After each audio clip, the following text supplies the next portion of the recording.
அந்த முடிவோடு எம்ஆர் ராதாவை தயாரிப்பாளர் பெருமாள் அணியே போது நிச்சயமாக நான் ரத்த கண்ணியில் நடிக்கிறேன். ரத்த கண்ணி நாடகத்தை பொறுத்த வரைக்கும் ஒற்றவாட தேட்டரில் தினமும் அந்த நாடகம் நடக்குது. இரவு 11 மணிக்கு தான் அந்த நாடகம் முடியும். அதனால் படப்பிடிப்புக்கு இரவு 11 மணிக்கு அப்புறம் தான் என்னால் வர முடியும். இது முதல் கண்டிஷன். ரெண்டாவது கண்டிஷன் என்னுடைய சம்பளத்தை பற்றியது. இன்றைக்கி தமிழ் சினிமாவில் மிக அதிகமான சம்பளம் வாங்கியிருக்கிறது கேபி சுந்தராம்பாள் தான் அப்படின்னு எல்லாரும் சொல்கிறாங்க.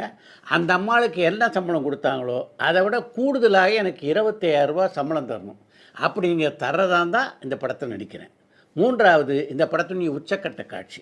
இந்த படத்தினுடைய உச்சக்கட்ட காட்சியில் படத்தினுடைய கதாநாயகனான நான் என்னுடைய நண்பனுக்கு என்னுடைய மனைவியை மனமுடித்து வைப்பேன். அந்த காட்சியை கொஞ்சம் கூட மாற்றக்கூடாது, அப்படியே இருக்கணும். இந்த நிபந்தனைகளெல்லாம் உங்களுக்கு சம்மதம்னா நான் நடிக்கிறேன் என்றார் எம்ஆர் ராதா. இப்படி இந்த நிபந்தனைகளெல்லாம் விதித்து கொண்டிருந்த போது எம்ஆர் ராதா மிகவும் வெற்றிகரமான ஒரு நடிகராக இருந்தாரா என்றால் இல்லை.